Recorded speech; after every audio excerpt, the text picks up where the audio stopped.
사순절 첫째 주일, 세계 선교주일, 우리에게 주신 하나님의 말씀은 신약성경 마태복음 1장 18절에서 25절까지의 말씀입니다.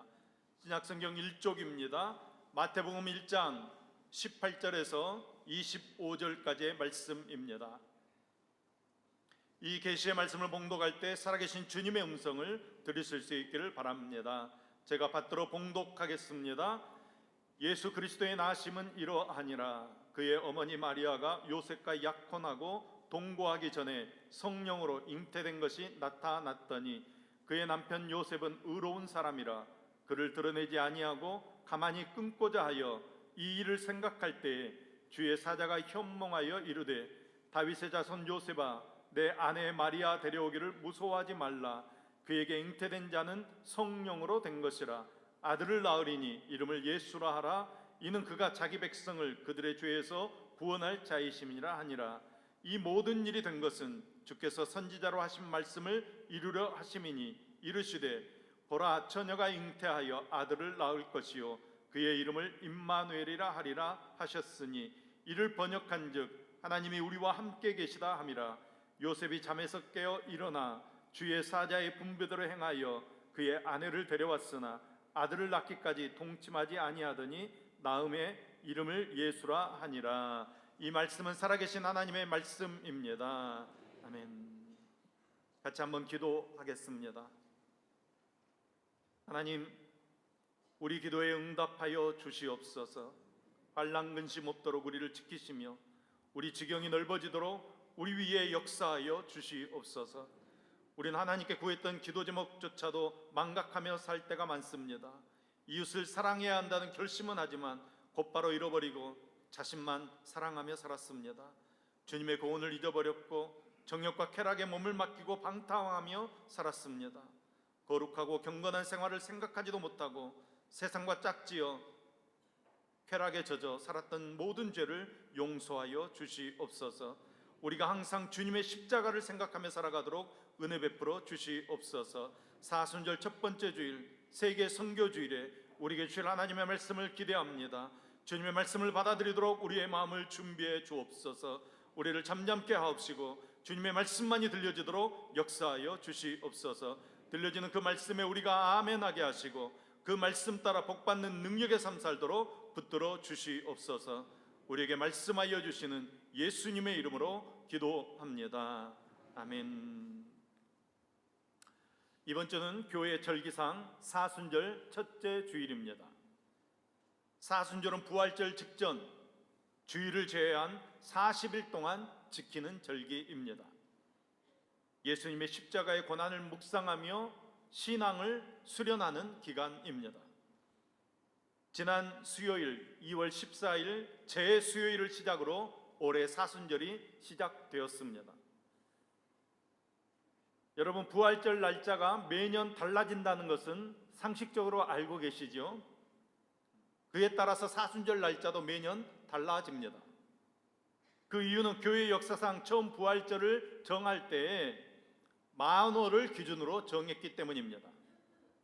부활절은 충분히 지나고 만월 후 첫 번째 주일이 부활주일입니다. 이렇게 음력으로 환산해서 지키다 보니까 매해 달라지는 것입니다. 그래서 금년 부활절은 3월 31일입니다. 사순절은 그 전날인 3월 30일까지가 사순절입니다.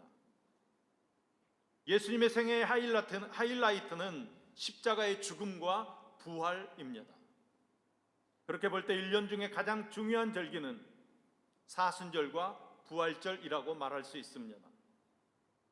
이 기간 중에는 복음의 핵심인 십자가와 부활에 관한 말씀들을 묵상하면서 주님과 교제하고 우리의 첫사랑을 회복하고 하나님만을 높이는 겸손한 하나님의 자녀로서 하나님의 말씀을 붙잡고 나를 이기고 세상을 이기고 주님의 마음에 합한 자로 살아가는 저와 여러분 될 수 있기를 간절히 소망합니다. 올해 우리 교회가 성경을 통독하고 있는데 순서대로 하면 이제 민수기를 읽을 차례입니다. 그런데 이제 순서를 좀 바꿔서 사순절 기간에는 복음서를 읽기를 정했습니다. 2024년 사순절 기간에는 복음서를 통독하려고 합니다. 우리가 같이 복음서를 통독하면서 예수님의 십자가와 복음에 대해서 다시 한번 깊이 묵상하는 기회가 되기를 간절히 소망합니다. 혹여라도 지금까지 성경을 같이 읽지 못했던 분들도 신앙의 훈련을 위해서 이 사순절 복음서 통독은 같이 할 수 있기를 소망합니다. 말씀을 통해서 여러분의 신앙이 한 단계 업그레이드 될 줄로 믿습니다. 또 같이 성경 읽기표를 따라 말씀을 읽어가는 성도들께도 복음서 말씀을 통해 주님을 다시 새롭게 만나는 복된 기회가 되기를 소망합니다. 우리가 복음이라는 말은 우리에게 너무나도 익숙한 말입니다. 좋은 소식, 이 좋은 소식을 뜻하는 복음은 구약 성경과 연결해서 살펴볼 때 더 그 의미를 풍성하고 새롭게 이해할 수 있습니다. 구약 성경은 복음을 하나님의 다스리심이라는 개념으로 설명합니다. 대표적으로 이사야는 이렇게 선포합니다.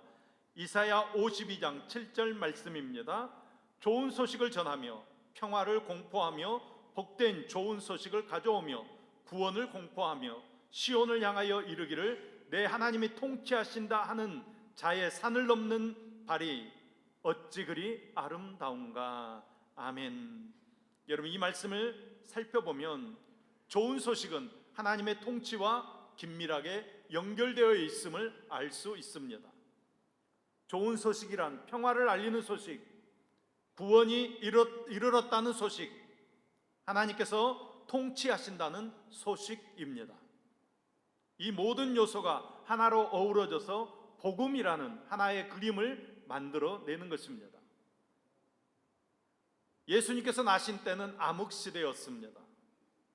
유대는 로마 식민지 하에 있었습니다. 백성은 수탈과 억압에 시달렸습니다. 그러나 그들을 위로할 목자는 없었습니다.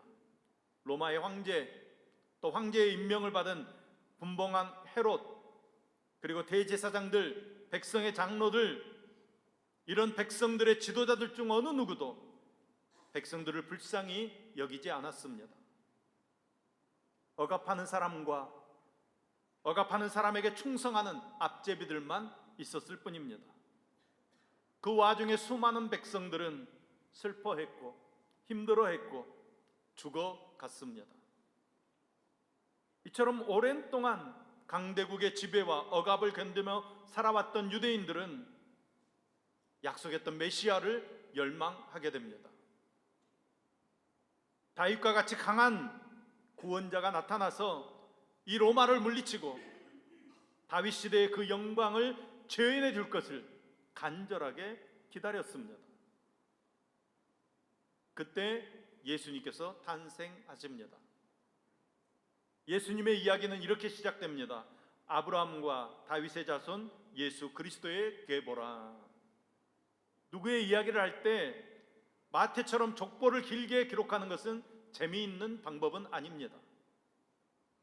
그러나 마태가 원한 것은 유대인들에게 예수님께서 메시아라는 사실을 분명한 근거를 가지고 제시하는 것입니다. 예수님께서는 아브라함과 이삭과 야곱과 요셉의 후손이라는 것입니다. 그리고 예수님께서는 다윗 왕을 비롯한 유다의 역대 왕들의 후손이라는 것입니다. 그러므로 1장의 족보는 구약의 역사를 보여주는 족보입니다. 메시아는 유대 족속에게서 나오고 다윗의 후손으로 오시겠다고 예언되어 있는데 예수님께서 바로 그렇게 오신 분이시라는 것입니다. 그런데 마태의 의도는 거기서 끝나지 않습니다. 마태가 예수님의 족보를 기록할 때 거기에는 총 4명의 여자가 등장합니다. 다말, 라합, 룻, 우리아의 아내, 이렇게 4사람이 등장합니다. 그런데 이 여자들의 면면을 살펴보면 문제가 있는 여인들이었습니다. 마태는 이와 같이 문제가 있는, 죄가 있는 여인들의 수치스러운 과거를 들추어내면서 예수님의 족보를 소개합니다. 왜 마태는 숨길 수도 있었던 부끄러운 일들을 들추어내면서 기록하면서 예수님의 족보를 기록하고 있는 것입니까? 여러분, 하나님의 역사는 죄인들을 통해서 이루어 가는 것입니다. 죄인들을 통해서 하나님의 은혜가 이루어지는 것입니다. 하나님께서는 우리 인생 가운데 어느 누구도 완전한 의인이 없다는 사실을 알고 계십니다.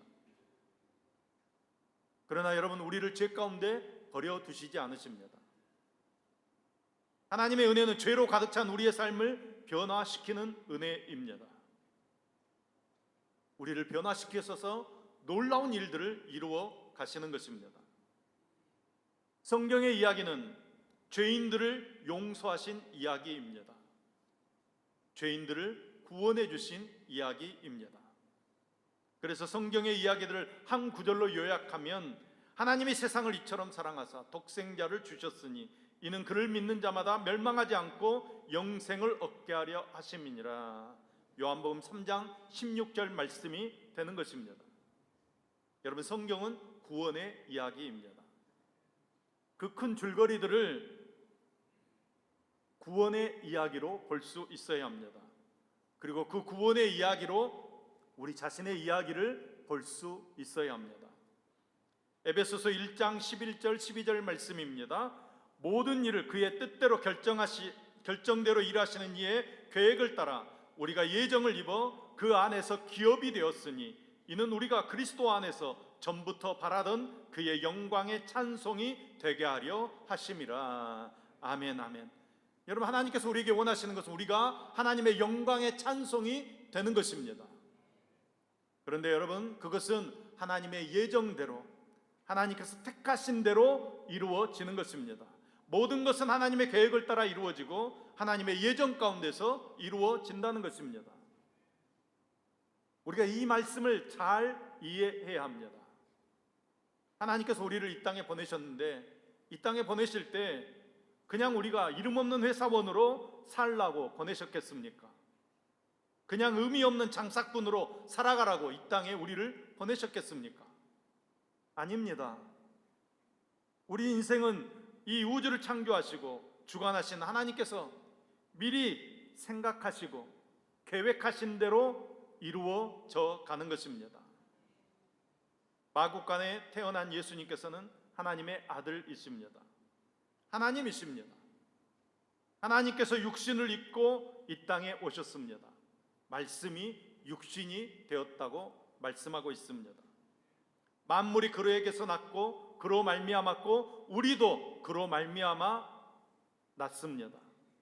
그래서 우리는 예수님을 메시아라고 합니다. 하나님이신 예수님께서 그 모든 영광을 내려놓으시고 우리를 찾아오신 것입니다. 영광의 자리를 내려놓으시고 암흑의 자리, 절망의 자리로 찾아오신 것입니다. 주님께서 우리의 매일매일의 평범한 삶 속에 찾아오신다는 것입니다. 우리가 아이들에게 먹을 것을 만들어주고 학교에 보내고 집안 청소하고 회사에 나가서 일하는 동안 주님께서 그 자리에 찾아오실 줄로 믿습니다. 여러분, 하나님의 은혜는 평범한 사람들에게 임하는 것입니다.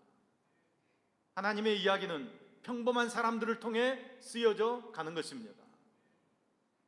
예수님께서 가버나움 거리를 지나가시다가 마태라는 사람이 세관에 앉아 있는 것을 보시고 나를 따라라 말씀하십니다. 마태는 세리입니다. 세리는 모든 사람들이 싫어하고 미워하고 경멸하는 사람입니다. 그런데 그 사람에게 나를 따르라 예수님 말씀하십니다. 예수님께서 다른 제자들에게 나를 따르라 말씀하신 것은 이해가 가는 일입니다.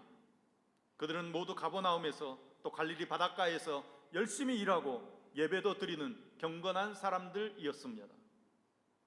그들은 모두 하나님을 믿고 유대 나라를 사랑하는 사람들이었습니다. 아마 그들은 메시아가 오기를 기도하고 있었던 사람들일 것입니다. 그런데 예수님께서 세리를 제자 중에 하나로 부르십니다. 다른 제자들은 깜짝 놀랐을 것입니다. 사람들도 깜짝 놀랐습니다. 예수님의 이 행동을 이해할 수 없는 것입니다. 그러나 예수님의 말씀에 제일 놀란 사람은 아마 세리 마태 자신일 것입니다. 자기 동족을 착취할 권한을 로마로부터 받기 위해서 자기 영혼을 팔아버린 인간 이하의 인간인 자신의 모습은 마태 자신이 생각할 때도 수치스러운 죄인입니다. 예수님께서 보실 때 이스라엘에는 하나님 앞에서 의로워지는 문제에 대해서 두 가지 태도를 가진 사람들이 있었습니다. 먼저 하나는 하나님 앞에서 의롭다함을 얻기 위해 하나님의 율법을 잘 지켜야 된다고 믿는 사람들입니다. 그런데 우리가 잘 알다시피 율법을 온전히 지키는 것은 불가능한 일입니다. 그렇기 때문에 이 사람들은 다른 사람들을 정죄합니다. 그런가 하면 그 반대쪽에는 자기가 죄인이라는 사실을 인정하는 사람들이 있습니다. 그들은 율법이 기준이라면 도저히 하나님의 인정을 받을 수 있을 만큼 자신이 선하지 않다는 것을 아는 것입니다. 그래서 스스로 의로워지기를 포기한 사람들이 있습니다. 그러니까 스스로 의롭다고 생각하는 사람들은 죄인들을 몰아내고, 스스로 죄인이라고 생각하는 사람들은 자신의 죄 때문에 하나님을 멀리하는 것입니다. 그러니까 여러분, 예수님 보시기에 둘 다 하나님의 용서가, 하나님의 사랑이 필요한 사람들입니다. 이처럼 용서가 필요한 사람들에게 예수님 찾아가십니다. 예수님께서 세리 마태에게 나를 따르라 말씀하십니다. 마태는 즉시 일어나 예수님을 따라갔습니다. 예수님께서 마태의 집에 가셔서 많은 죄인들과 잔치를 나누십니다. 예수님께서는 하나님께로 인도할 은혜가 필요한 사람들 가운데 둘러싸여 있는 것을 불편하게 생각하지 않으셨습니다. 오히려 그것을 즐기셨습니다. 그러나 모든 사람이 그렇게 생각한 것이 아닙니다. 마태의 집 앞에는 그 사회에서 가장 종교적인 사람들이 모여서 그 광경을 지켜보고 있었습니다. 그들은 바리새인들입니다. 그들은 예수님의 제자를 불러내서 이렇게 얘기합니다. 어째서 너희 선생은 세리와 죄인들과 함께 잡수시느냐? 시비를 걸고 있는 것입니다. 그 말을 전해 들으신 예수님께서 말씀하십니다. 건강한 자에게는 의사가 쓸데없고 병든 자에게라야 쓸데있느니라. 이 말을 들을 때 바리새인들은 자신들이 건강한 사람들이고 이 마태나 죄인 친구들은 병든 사람이다, 이렇게 생각했을 것입니다. 예수님께서 그들의 생각을 잘 아시고 구약의 말씀을 인용해서 말씀하십니다. 호세아 6장 6절 말씀입니다. 나는 긍휼을 원하고 제사를 원하지 아니하노라. 아멘. 여기 긍휼이라는 말이 호세아에서 보면 인애라고 되어 있는데 히브리 말로 헤세드, 하나님의 은혜라는 말입니다. 나는 은혜를 원하고 제사를 원하지 않는다. 그러니까 하나님께서는 제사보다 은혜를 더 위에 놓는다 하는 이야기입니다. 그러면서 예수님께서 아주 중요한 사명 선언을 하십니다. 나는 의인을 부르러 온 것이 아니요 죄인을 부르러 왔노라. 이 말은 나는 자신이 의로운 자라고 생각하는 사람을 부르러 온 것이 아니다. 자신이 죄인인 것을 알고 있는 사람을 부르러 왔노라 하신 뜻의 말씀입니다. 예수님께서는 낮고 천한 자를 만나 주셨습니다. 예수님께서는 아무런 자격 없는 자를 위해 기적을 일으켜 보여주셨습니다.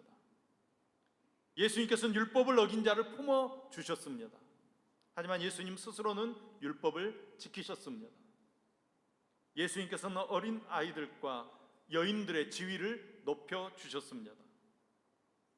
예수님께서는 나그네를 먹여주셨고 원수를 사랑하셨습니다.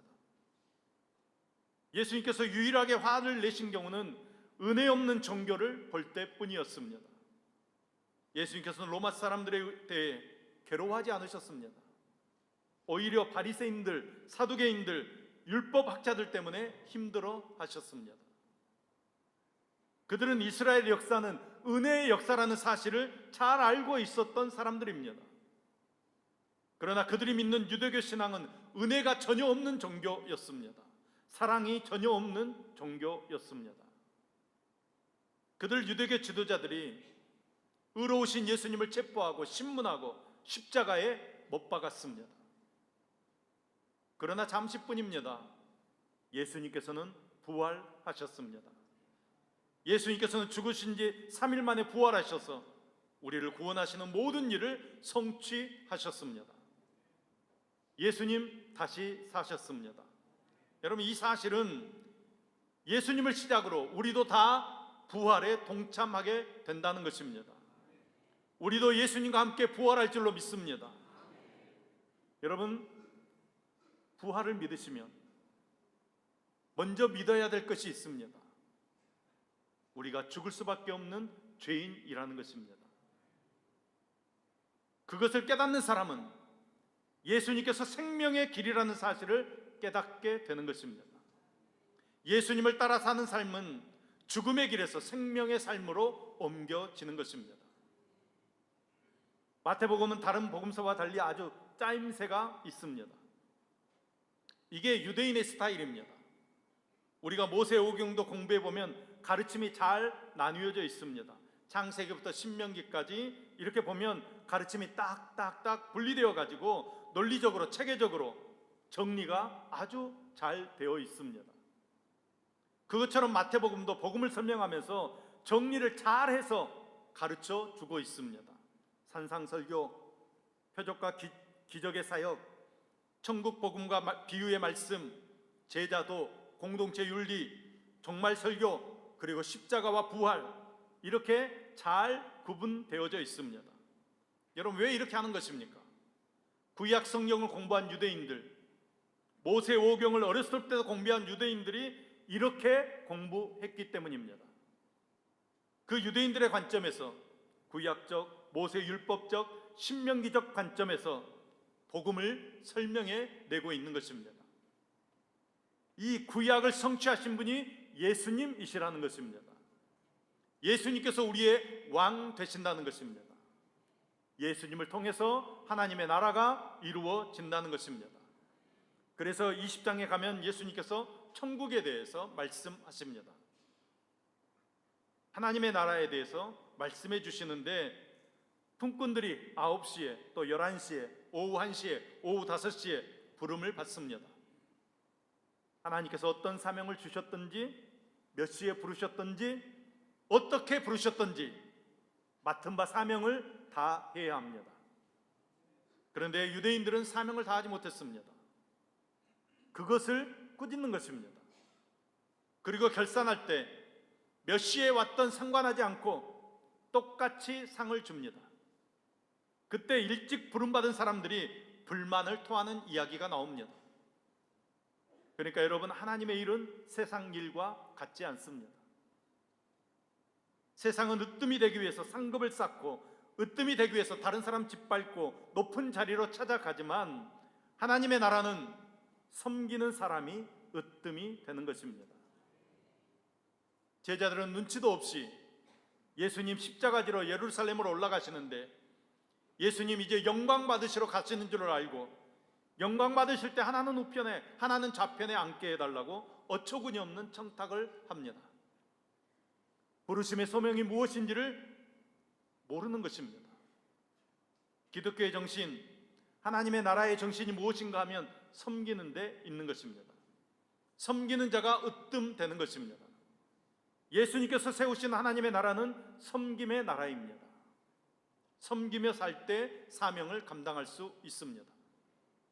그래서 예수님께서 마지막 사명을 주십니다. 예수께서 나와 말씀하여 이르시되 하늘과 땅의 모든 권세를 내게 주셨으니 그러므로 너희는 가서 모든 민족을 제자로 삼아 아버지와 아들과 성령의 이름으로 세례를 베풀고 내가 너희에게 분부한 모든 것을 가르쳐 지키게 하라. 볼지어다 내가 세상 끝날까지 너희와 항상 함께 있으리라 하시니라. 아멘. 내가 세상의 모든 권세를 너희에게 주었다. 그 권세 가지고 가서 다 쓰러뜨리고 다 넘어뜨리고 너 혼자 잘 먹고 잘 살아라. 그렇게 말씀하셨습니까? 아닙니다. 내가 하늘의 권세를 너희에게 주었다. 그 권세 가지고 세상을 섬겨라. 세상에 하나님의 나라를 이루어라. 그 나라를 위해 제자 삼아 가르치고 세례를 베풀어라. 여러분, 무슨 말입니까? 자기 욕심대로 살아가는 세상 사람들을 가르쳐서 섬기는 사람으로 세워라. 하나님의 나라 사람으로 세워라 말씀하시는 것입니다. 예수님께서 원하시는 것이 무엇입니까? 교회에 다니느냐, 예배 드리느냐, 헌금 많이 하느냐, 예수님 이것을 묻지 않으십니다. 그러면 여러분 무엇을 물으십니까? 다른 사람들에 대해서 긍휼히 여기느냐, 곧 사랑으로 대하고 사느냐, 섬기며 사느냐, 그것을 물으십니다. 마태복음 9장 13절 말씀입니다. 너희는 가서 내가 긍휼을 원하고 제사를 원하지 아니하노라 하신 뜻이 무엇인지 배우라. 나는 의인을 부르러 온 것이 아니요 죄인을 부르러 왔노라 하시니라. 아멘. 사랑하는 여러분, 우리는 죄악된 세상에서 선택받아 구별받은 하나님의 백성입니다. 하나님의 백성된 우리가 하나님의 나라를 이루어 가야 합니다. 그 하나님의 나라는 구별된 나라입니다. 이 세상과는 사는 방법이 다른 나라라는 것입니다. 우리가 구별되었다고 하니까 우리는 깨끗하고 세상은 더럽다, 이렇게 구분하시면 안 됩니다.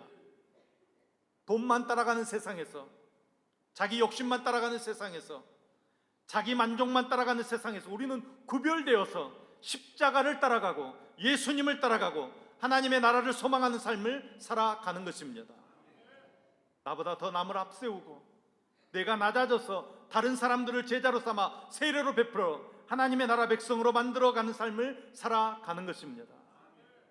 우리가 그러한 삶을 살아갈 때 하나님께서 세상 끝날까지 우리와 함께 하실 줄로 믿습니다. 나만 살겠다고 혼자 움켜쥐는 그런 삶을 사는 것이 아니라 다른 사람들을 살려서 세우는 삶을 살아야 한다는 것입니다. 우리가 주의 말씀에 운명을 걸고 순종함으로 하나님의 나라를 이루어가는 저와 여러분 되기를 소망합니다. 하나님의 나라가 우리 가운데서 이루어지기를 간절히 소망합니다.